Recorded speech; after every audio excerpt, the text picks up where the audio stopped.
انسانوں کی عظیم اکثریت کیسی کیسی مشکلات کے ساتھ دوچار ہو. عظیم اکثریت وہ ہے کہ جو کمر توڑ دینے والی مشقت کرنے کے باوجود 2 وقت پیٹ بھر کر کھانا نہیں، جن کے بچوں کو علاج کی سہولت میسر، مشقت، محنت، تکلیف، نہ صرف محنت و مشقت. محنت و مشقت کے اعتبار سے تو ہم یہ کہہ سکتے ہیں کہ انسان بھی لدو اونٹ کے مانند ہے یا کولو کے بیل کے مانند، لیکن حیوان اور انسان میں اس اعتبار سے بڑا فرق ہے. انسان میں احساسات، رنج، غم، صدمہ. کسی جانور کا بچہ جب جوان ہو گیا اس کے بعد وہ جانے اس کی زندگی علیحدہ ہے، والدین کی علیحدہ ہے، والدین بھی پتہ نہیں کوئی ان کا جوڑا ہے کہ نہیں مستقل. لیکن یہاں کیا ہوتا؟ یہاں جس اولاد کو پالا پوسا، جنہیں اپنے جگر کے ٹکڑا سمجھ کر اور اپنا پیٹ کاٹ کر جن کو پالا ہے، اگر وہی بیٹا جوان ہو کر سینہ تان کر بات کر رہا ہے، یا جیسا کہ آپ سنتے ہیں باپ پر ہاتھ اٹھا لیا ہے، ماں کو مار دیا ہے، قتل کر دیا، جو صدمہ اس وقت انسان کو ہوتا ہے کیا کسی حیوان کو ہوتا ہے؟ یہ صدمات، یہ رنج و غم قرآن مجید میں ایک پوری سورہ مبارکہ ہے اسی پر، جس کا مرکزی مضمون یہی ہے. لا اقسم بہذا البلد وانت حل بہذا البلد ووالد وما ولد لقد خلقنا الانسان فی کبد. میں جو ابتدائی قسمیں ہیں ان کو اس وقت تشریح نہیں کروں گا، اس لیے کہ وہ ہمارا اس وقت کا موضوع نہیں ہے. جس پر قسمیں کھائیں اللہ نے 3، لا اقسم بہذا البلد وانت حل بہذا البلد ووالد وما ولد، 3 قسمیں کھا کر بات کیا کہی؟ ہم نے انسان کو محنت اور مشقت ہی میں پیدا. محنت اور مشقت ہر انسان کا مقدر ہے. عام طور پر سمجھا یہ جاتا ہے کہ غریب لوگوں کے لیے یہ معاملہ ہے، نہیں. اصل میں محنت اور مشقت کی شکلیں مختلف. کوئی شخص دفتر میں بیٹھا ہوا مشقت کر رہا ہے، کسی کی ذہنی مشقت زیادہ ہے، کسی کی جسمانی مشقت. یہ جسمانی مشقت والا جو ہے تھک ہار کر رات کو سوتا ہے تو صبح کی خبر لائے گا، وہ پوری طرح ٹانگیں پھیلا کر سوتا ہے. اور یہ جو ذہنی مشقت کرنے والے ہیں، لمبی لمبی کاروں میں چلنے والے اور بڑے بڑے محلوں میں رہنے والے، ایئر کنڈیشنڈ آفیسز اور بنگلوں میں رہنے والے، ان کی راتوں کی نیند حرام ہو جاتی. ان کو جو مسائل درپیش ہو رہے ہیں، انہیں جو صدمے ہوتے ہیں، انہیں جو فرسٹریشنز ہوتی ہیں، یہ نقصان ہو گیا ہے، یہ معاملہ ہو گیا ہے، فلاں نے یہ کیا ہے، فلاں پرابلم ہے، یہ ساری چیزیں جو ہیں یہ اس غریب مزدور کے لیے نہیں ہوتی. آپ کو معلوم ہے ہپنوٹکس کی ضرورت جو ہے انہی عمرا کو ہوتی، سیڈیٹیوز کی ضرورت انہی کو ہوتی، ٹرینکولائزرز انہی کو چاہیے، انہیں نرم گدیلوں کے اوپر نیند نہیں. تو مشقت اور محنت ہر ایک کے لیے. صدمہ، غالب نے بہت خوب کہا تھا، قید حیات و بند غم اصل میں دونوں ایک ہے. موت سے پہلے آدمی غم سے نجات پائے کیوں؟ یہ انسان کا مقدر ہے، یہ تو ہو کر رہنے والی شے. غم تو رہے گا، صدمہ رہے گا. آپ کو شاید یاد آیا ہو، ایک بڑی عظیم ہستی گزری ہے انسانی تاریخ میں، گوتم بدھ، کپل وستو کا شہزادہ. At the prime of his youth, 30 برس کی اس نے مشاہدہ کیا لوگوں کو، لوگ دکھوں میں ہیں، لوگوں کے لیے مصیبتیں ہیں، لوگوں کے لیے تکلیفیں ہیں. ایک اندھا آدمی دیکھا اس نے چلتا ہوا جو ٹھوکر کھا کے گرا اس کے نگاہ. اس نے سوچا یہ کیا ہو رہا ہے، کیوں ہے یہ اندھا کیوں ہے؟ کسی کو اندھا پیدا کر دیا جاتا ہے پیدائش کے اندر. کسی والدین کے سامنے اس کو بچہ جو ہے دم توڑ رہا ہے، کچھ نہیں کر سکتا. ٹک ٹک دیدم دم نہ کشیدم، جا رہا ہے تمہارے ہاتھوں میں، نکل رہا ہے، جا رہا ہے.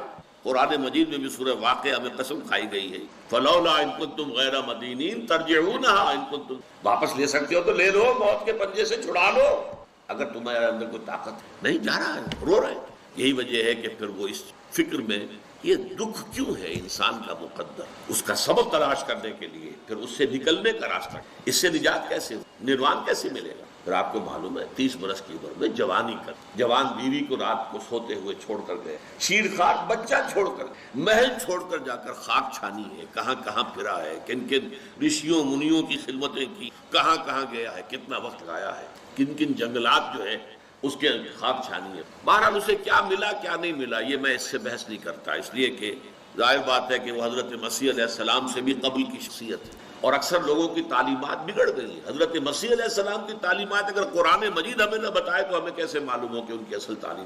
عیسائی جس مسیح کو ماننے والے ہیں اس مسیح کو تو ہم نہیں مانتے، اللہ کا بیٹا تو ہم نہیں مانتے، لیکن اگر قرآن مجید واضح نہ کرتا تو ہمیں کیسے معلوم ہو. اسی طرح گوتم بدھ کے بارے میں جو کچھ کہتے ہیں ان کے ماننے والے، اس کی طرف نہ جائیے، وہ کیا تھا حقیقت میں ہم نہیں جانتے. لیکن یہ ضرور ہے کہ اس کے فلسفے کا جو مین تھیم ہے سروم دکھم، all is pain, all is suffering, all is agony. سروم دکھم، درد ہی درد ہے، رنج ہی رنج ہے، غم ہی غم ہے. قید حیات و بند غم اصل میں دونوں ایک ہے. موت سے پہلے آدمی غم سے نجات پائے. لیکن اس اعتبار سے اگر آپ غور کریں گے تو چلیے انسان حیوانات کے صف میں آ گیا بس، لیکن نہیں، انسان کی ہیومن ٹریجڈی کا نقطۂ عروج بالکل ایک اور ہے. مرنے کے بعد پھر اٹھایا جائے گا، پھر جواب طلبی ہوگی۔ کیا کرتے رہے زندگی بھر؟ تم نے حقیقت کو پہچاننے کی کوشش کی؟ تم نے حق پر چلنے کی کوشش کی؟ یا تم نے ظلم کی، زیادتیاں کی، ناانصافیاں کی؟ آؤ حساب دو۔ حیوان سے یہ محاسبہ، نباتات اور حیوانات اس سے بری، انسان ہے۔ اس پر بھی ایک سورت ہے قرآن مجید کی، سورۃ الانشقاق۔ یا ایھا الانسان انک کادح الی ربک قدحا فملاقیہ۔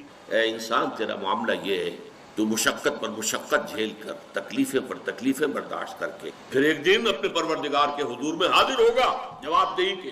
ثم لتحسبن بما تعملون، حضور کی ایک خطبے میں جو الفاظ آتے، واللہ لتموتن کما تنامون، خدا کی قسم تم سب مرو گے جیسے کہ ہر روز شام کو سو جاتے ہو، رات کو سو جاتے ہو۔ یہ نیند بھی موت کی بہن ہے۔ ثم لتبعثن کما تستيقظون، لیکن پھر جیسے روزانہ صبح بیدار ہوتے ہو ایسے ہی ایک صبح قیامت آئے گی کہ سب اٹھا لیے جاؤ۔ ثم لتحسبن بما تعملون، پھر تمہارا محاسبہ ہوگا، that grand accountability، وہ مسئولیت عظیم، پوری زندگی کا حساب، چھوٹی سی چھوٹی باتیں۔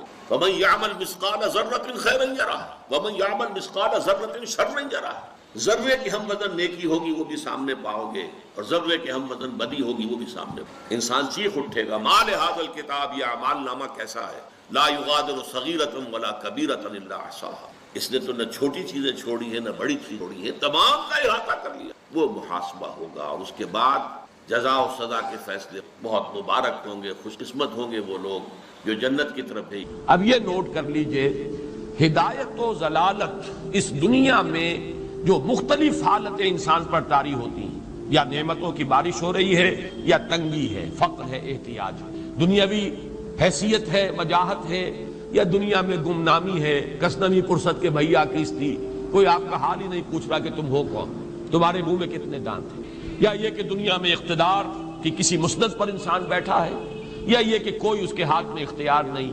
یہ تمام جو حالات انسان پر طاری ہوتے ہیں، ان کے جواب میں جو طرز عمل فکری اعتبار سے اور عملاً انسان اختیار کرتا ہے، اس کے 4 درجے ہیں۔ پہلا درجہ ہے انتہائی گمراہی، ضل ضلالا بعیدا۔ وہ کیا ہے؟ اگر عزت ہوئی، نعمتیں ملی، فلاں دیوی یا دیوتا کی نگاہ کرم ہے، اس کی کرپا سے یہ ہو گیا، اور اگر کوئی تکلیف آ گئی، مصیبت آ گئی، معلوم ہوتا ہے کہ فلاں دیوی یا دیوتا ہم سے ناراض ہو گئے، یہ کالی دیوی کی طرف سے کوئی مصیبت آ گئی ہے، یا یہ کہ یہ لکشمی دیوی کی نگاہ کرم ہے کہ ہمیں دولت مل گئی ہے۔ یہ تو ہے شرک۔ شرک ہونے کے اعتبار سے یہ ہے ضل ضلالا بعیدا، انتہائی پستی۔ اس پستی سے اوپر آئیں گے تو توحید کی پہلی منزل ہے۔ عزت دی اللہ نے دی، اگر کوئی تنگی آ گئی، فقر، تکلیف، کوئی ذلت، رسوائی، یہ بھی اللہ کی طرف سے۔ ایک اعتبار سے تو انسان ہدایت پر آ گیا، بڑی گہرائی تھی اس گندگی کی اور اس خباثت کی جو شرک جس کا نام ہے، اس سے انسان نکل آیا، نجاست سے۔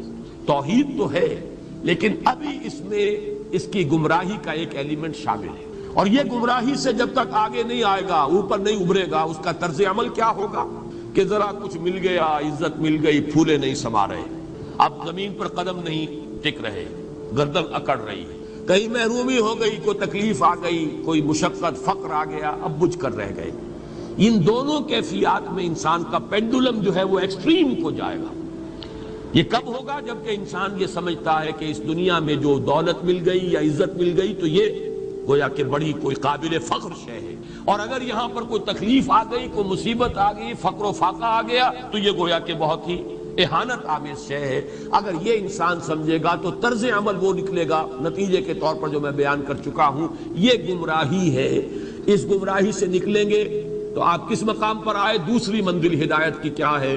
نہ یہ عزت ہے نہ یہ ذلت ہے، دونوں حیثیتیں برابر ہیں کہ یہ امتحان ہے۔ اسی لیے ان دونوں آیتوں میں ایک لفظ قدر مشترک ہے، اذا مبتلاہ فاما الانسان اذا مبتلاہ ربہ فاکرمہ ونعمہ۔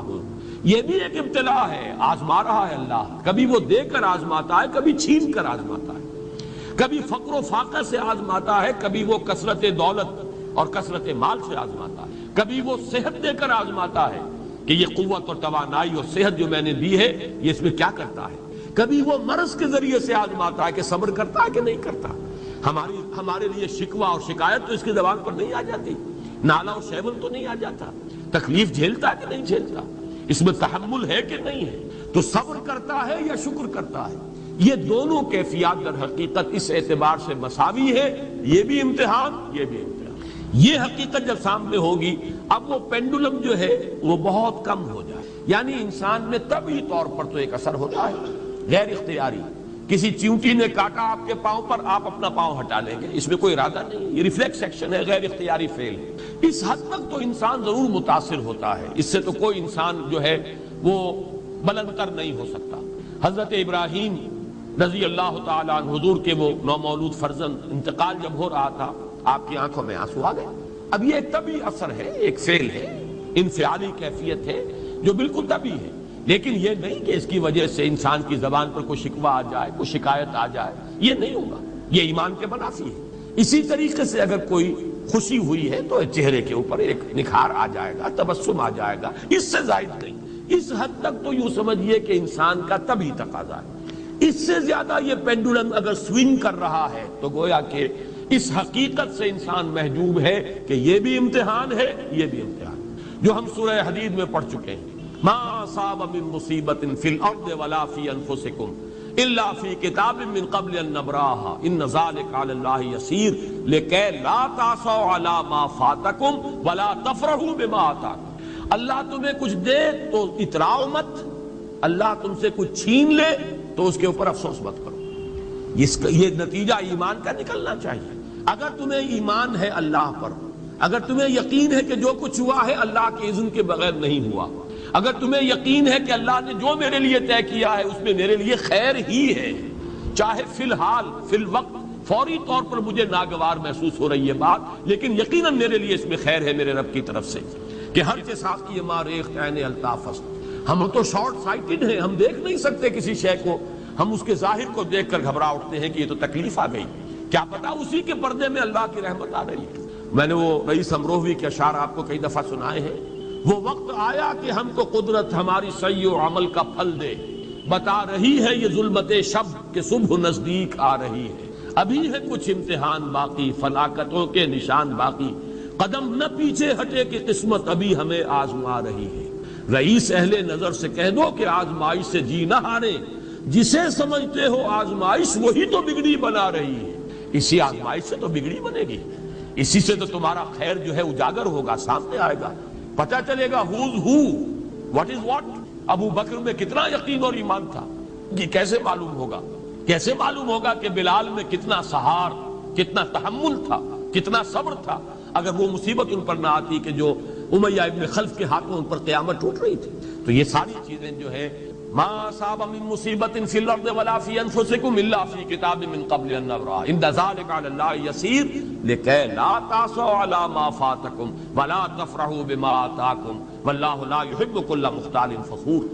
اگر اس حقیقت سے محجوب ہو جاؤ گے تو پھر اختیال اور فخر اور گھمنڈ پیدا ہو جائے گا تمہارے اندر، یا دوسری طرف مایوسی، کمر ہمت ٹوٹ کر رہ جائے گی، خودکشی کرنے کو انسان آمادہ ہو جاتا ہے، ذرا کوئی ناکامی دنیا میں آ گئی، کوئی تکلیف آ گئی۔ یہ ہے در حقیقت تیسری منزل، ہدایت کی دوسری سیڑھی۔